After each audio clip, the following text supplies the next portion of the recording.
अभी क्या है प्रेमियों कि यहाँ पे क्या है ना, कोई रास्ता तो होता नहीं है, तो बस यही है कि डगर बनी होती है।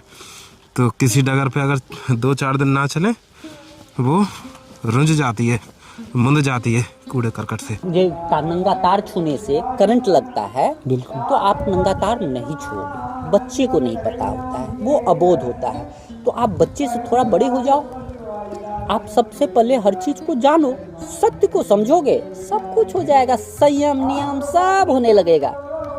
आपको अगर इस जगह पे वर्षा चाहिए ना, जी। तो आप अपने ईश्वर से क्यों कामना करते हो जो मुझे वर्षा दो? कामना करो नहीं, जिस जगह पे वर्षा ना में वर्षा कर दे, समूह का वर्षा होगा, आपका ही वर्षा हो जाएगा। जब या तो मनुष्य क्या करते हैं ना, जो समझौता कर लेते हैं जीवन से, दुख हुआ चलो। कुछ लोग होते हैं समझौता नहीं करते हैं, किन्हीं के साथ छोटा दुख हो या बहुत बड़ा दुख हो जाता है ना, तो वो अपने अंदर से हटा नहीं पाते हैं। तो हटा नहीं पाएंगे तो फिर उस आग को, उस दुख को, उस विरह को, उसको कैसे अंदर में रह कर करके जिंदगी जिया जा सकता है? फिर सुख की कल्पना कैसे किया जा सकता है? तो बेचैन हो जाते हैं।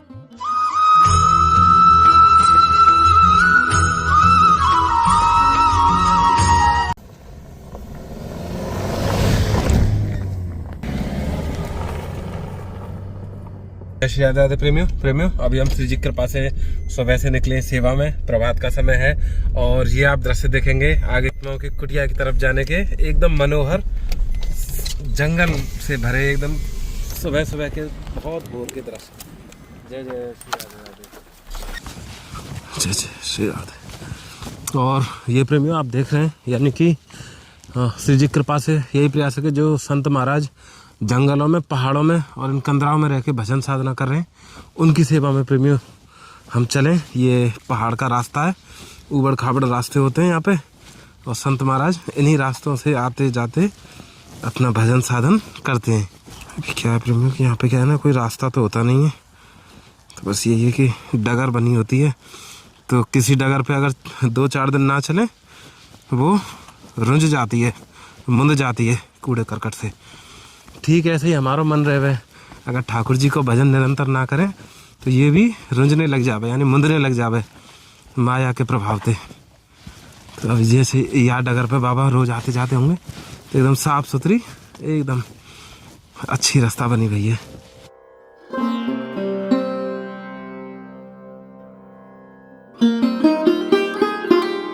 महाराज जी राधे श्याम, जय। आ जाए बाबा, जय जय राधे श्याम।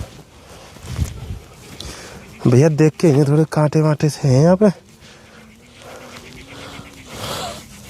राधे श्याम चप्पल क्यों नहीं पहन लिए बाबा? तो कांटा है, एक समय आएगा जो बस कांटा मुक्त मिलेगा आपको ये जगह। जय ना, अभी भी कांटा मुक्त ही है, पर हम थोड़े संसारी हैं ना, हमें अनुभव ना आए इन चीज़ों को। जय राधे राधे बाबा, दंडवत प्रणाम। जय। ये हम पहुंच गए पर्वत के शिखर पे प्रेमियों। यहाँ की हवा, ताजगी, आनंद, वातावरण का अनुभव करके स्वयं ठाकुर जी भी यहाँ ब्रज को आनंद प्राप्त करें। जय श्री राधे राधे श्याम।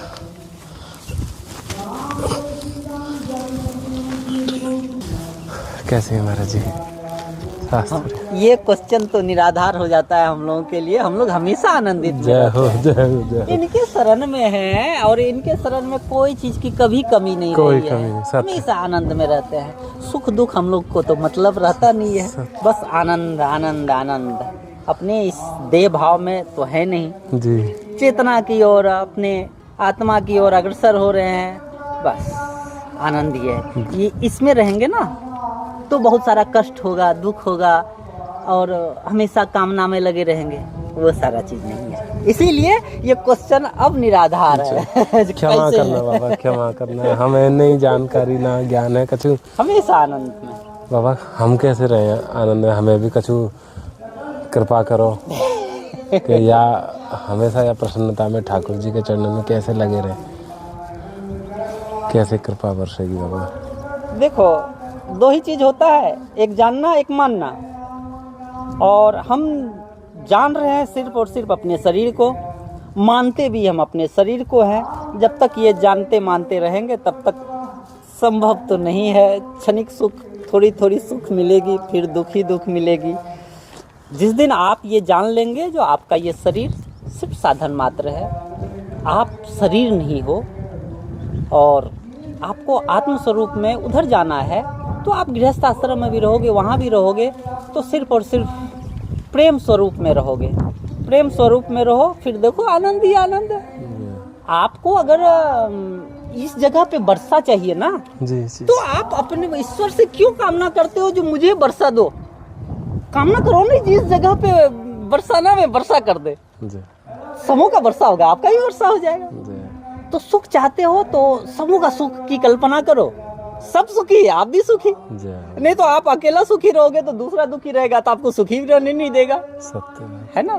तो बस ये है। तो उसका सबसे अच्छा आधार है जो प्रेम स्वरूप में रहो। आपके अंदर में एक ही एनर्जी, यही है प्रेम। आप तो ईश्वर के बेटे हो ना। अब ईश्वर का जो जो गुण रहेगा वो तो आप में भी रहेगा ना। बिल्कुल सत्य है। तो ईश्वर का क्या क्या गुण है वो देख लो, बस उसका अंश आप हो। सूर्य का वो जो किरण है ना, तो एक किरण यहाँ पे आती है, तो वैसे ईश्वर का एक किरण हम लोग हुए। तो ईश्वर जैसा है वैसा हम भी है।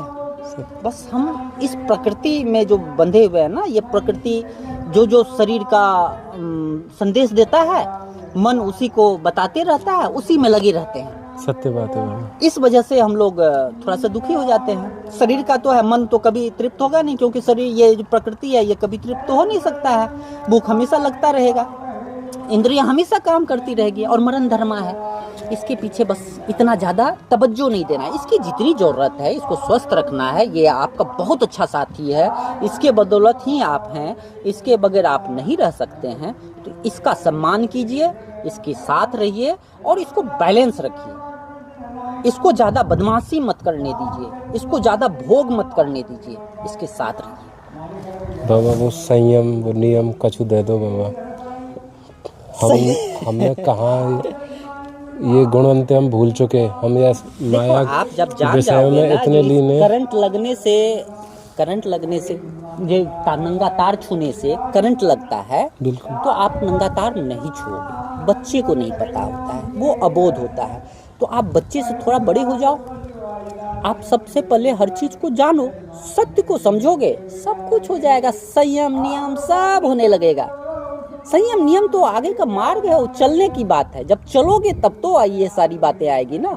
पहले चलोगे कहाँ, जाओगे कहाँ? यही तो बाबा सबसे बड़ी हमारे लिए। पहले उपयुक्त पात्र बनने के लिए बस समझो, पहले सबको जानो तो समझे। पहले आप सबको समझो, जानो। बैठा रहो पहले। नहीं, आइए बैठो पहले। अच्छा महाराज जी, ये कुटिया है बाबा, ये मेरा राजमहल है। राजमहल है ये बाबा। ऐसो जो संतोष है हम जैसे जीवन में क्यों ना रहे। हम तो चाहे कि जो जैसा बनो भाई ठाकुर जी ने दियो, बहुत ज़्यादा बढ़ाने को प्रयास में लग रहे हैं। जय हो। ये महाराज जी का बैलेट पेपर होता है। बाबा कुटिया में आ जाएंगे। स्वागत। जय जय बाबा, जय हो। अद्भुत है जी। बड़ी कृपा बाबा, आपने सेवा स्वीकार करी। ये बाबा थोड़ी सा आगे, हरे से आगे। और ये सर्दी आ रही है बाबा, ये कंबल सेवा में ले लिया बाबा की कमी। अच्छा प्रसाद हम बाबा यही। अच्छा बाबा को कमी थी? हाँ बाबा की कमी थी। अरे जी, आप अभी कह रहे थे ना कि पेट भरा हुआ है। मैं काशी हिंदू विश्वविद्यालय का ग्रेजुएट हूँ। अरे 99 का ग्रेजुएशन मैंने किया है। कितना हो गए? 26 साल हो गए। अब 27वां साल, इतने साल हो गए मेरे ग्रेजुएशन के। मैंने एनजीओ चलाया है। उस जिले का पहला मॉल मैंने खोला था। तो अभी भी मैं धन संपदा भरा पड़ा है, सारा चीज़ है। लेकिन वही बात है ना, जो अच्छी जगह से पढ़े लिखे थे तो जीवन को समझने जानने बुझने का कितना भी उतार चढ़ाव आया तो हमेशा दृष्टा भाव हमेशा रहता था, जो क्या हो रहा है, क्या मिल रहा है। बाबा जैसे एक जैसे आपने ये सब बताई ना, तो एक हृदय में एक प्रश्न उठाओ, जिज्ञासा उठी कि बाबा फिर काय की खोज में निकल आई ये सब छोड़ के? संसार तो यह चीज़ें चाहवे के काजे पूरे जतन कर रहा है, यानी कि माता पिता भाई बंधु रिश्तेदार नातेदार सबसे रिश्ते नाते ख़त्म कर रहा है, ये ऐश्वर्य वैभव और सुख शांति प्राप्त करने काजे आपने ये सब बाबा काय की खोज के काजे इतना सहजता से ठुकरा दिए। मनुष्य हो, आपको ये पता है जो जानवरों से अलग अलग जीवों से ज़्यादा आपके अंदर में बौद्धिकता दी हुई है, ठीक है। आप उन सबों से ज़्यादा जानते समझते और करते भी हो, ठीक। तो आप दुख महसूस करते हो, वो क्षणिक दुख महसूस करता है। दुख तो जीव जंतु भी महसूस करता है, लेकिन आपका दुख का सीमा थोड़ा सा लंबा अंतराल लग जा सकता है। बिल्कुल हो सकता है जो बचपन में जो दुख मिला हुआ है वो आप बुढ़ापे तक उसको स्मरण में रख सकते हो, स्मरण शक्ति रखते हैं बाबा। तो आप ये पाते हो ना, जो आपके जीवन शैली जो रहती है, सांसारिक जीवन शैली, उसमें मोस्टली दुख ही दुख, अंतगत्वा परिणाम स्वरूप दुख ही एहसास होता है। जो कहीं कितना भी कुछ कर ले, दुख के सिवा और कुछ नहीं मिलता है। और अपने आप को महात्मा बुद्ध के तरीके से एक स्वरूप समझो तो आप इस भोग में उच्च प्रकाष्ठा पे भी रहो, कितना भी कुछ कर लो, फिर भी विरक्ति आ ही जाएगी, जैसे उनको आ गई और निकल गए वो सारी सुख सुविधाओं को देखते हुए। यानी कि आप जीवन में उस तरीके के भी भोग कर लो, उतना भी वैभव हासिल कर लो, फिर भी अंतोगत्वा आपको दुख ही हासिल होगी, ठीक है। तो इस वजह से जब या तो मनुष्य क्या करते हैं ना, जो समझौता कर लेते हैं जीवन से, दुख हुआ चलो। कुछ लोग होते हैं समझौता नहीं करते हैं, किन्हीं के साथ छोटा दुख हो या बहुत बड़ा दुख हो जाता है ना, तो वो अपने अंदर से हटा नहीं पाते हैं। तो हटा नहीं पाएंगे तो फिर उस आग को, उस दुख को, उस विरह को, उसको कैसे अंदर में रह कर करके ज़िंदगी जिया जा सकता है, फिर सुख की कल्पना कैसे किया जा सकता है, तो बेचैन हो जाते हैं। तो वो प्राणी फिर सोचते हैं जो नहीं, हम छोड़ तो पाएंगे नहीं, हमारे अंदर में दुख गांठ बन गया है ना, अब तो इसको गांठ को ख़त्म करना होगा। तो वैसे मनुष्य निकल पड़ते हैं बाहर की ओर। और जो समझौतावादी सिद्धांत के रहते हैं वो लगे रहते हैं संसार में, वो कहीं ना कहीं बाबा उसी में ढलने का प्रयास कर लेते हैं कि यही अब जीवन है। कोई किन्हीं की मृत्यु हो जाती है, अपने करीबी की मृत्यु हो जाती है, 8 दिन 10 दिन 1 महीना साल भर 2 साल उनके प्रति दुख होता है और फिर इसके बाद भूल जाते हैं।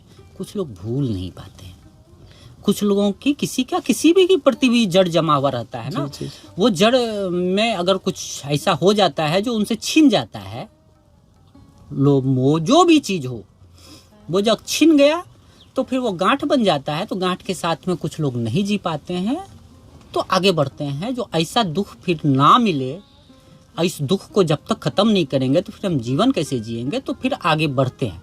और जब आगे बढ़ते हैं, जब अध्यात्म में आते हैं ना, जब सब समझ में आ जाते हैं, तो सब अपने आप गलित हो जाता है, सब समझ में आता है, वो लगता है वो जीवन ही बेकार था। वहाँ तो हम शरीर धर्म की ओर चल रहे थे, जो शरीर कह रहा था हम उसी पे जी रहे थे। और यहाँ जो है आपकी शरीर आपकी साधन मात्र है, यहाँ शरीर भाव में लोग जीते नहीं हैं। यहाँ तो है जो आपकी चेतना है, बस उसको आत्मा की ओर लेके जाना है, सत्य की ओर लेके जाना है। ये मतलब हम पहले से इतने डरे हुए हैं कि अगर ऐसा हो गया तो कैसे जिएंगे, अब होने के बाद क्या स्थिति होगी बाबा। मतलब इन चीज़ों को मतलब हम कैसे मतलब इन पे वो करें कि ये चीज़ें जैसे आप बता रहे हैं कि ये केवल शरीर साधन मात्र है, तो ये भरोसा, ये मतलब एक तरीके के अंदर विश्वास। डर बहुत बड़ी चीज़ है, ठीक है। डर तो इतनी बड़ी चीज़ है जो आपके बुद्धि से पहले ही आपके शरीर में डर व्याप्त है। कोई भी कीड़ा आता है, आँख के पास में आता है, आपकी बुद्धि जब तक में काम करेगा उससे पहले ही पलक बंद हो जाता है। कुछ भी आया तुरंत बुद्धि काम करने से पहले शरीर को इस डर का एहसास है, ठीक है। तो आपका शरीर के बाद मन, जो आंतरिक दुनिया है, सारी भावों को संदेशवाहक के रूप में संचालित करने वाला वो मन है, ठीक है। तो मन के अंदर में भी डर व्याप्त है। जो भविष्य और भूत की ओर देखते हुए रहेंगे तो उनमें वो डर जो है वो हमेशा समाया ही रहेगा, वो डर को समझा हुआ रहेगा। तो कोई भी काम करेंगे, अब अपने आप को तो हम जान नहीं रहे हैं जो हम क्या हैं, हम कैसे हमको जीना है, कैसे करना है। बस जो बुद्धि जो हमको एक्सपीरियंस मिला हुआ है उसी के आधार पे कर रहे हैं। तो परफेक्शन जब पता ही नहीं है तो परफेक्ट हम कर भी नहीं पा रहे हैं। तो डर तो होना लाजमी बात है, डर तो हम लोग के रग रग में बसा हुआ है। अच्छा बाबा, ये कुछ ठाकुर सेवा के जैसे सामग्री है, ये तो धूप ते चार जाए बारो लालटेन है, या में बाबा ठाकुर जी के भोग ये शॉल है। अभी क्योंकि सर्दी बढ़ रही है बाबा आप सेवा में है। ये थोड़ा सा घी है ठाकुर सेवा का, या में आपके लिए कंबल लाए, एक घी या में भी है ना, ये ठाकुर सेवा का जो आप यहाँ में हल्दी जीरा धनिया किसमें से ये सब चीज़ें हैं। बड़ी कृपा हुई, आपके दर्शन हो गए, अब हम धन्य हो गए। कुटिया के दर्शन करके तो और आनंद आ गया, एकदम साथ में आता है पहाड़ की चुटिया।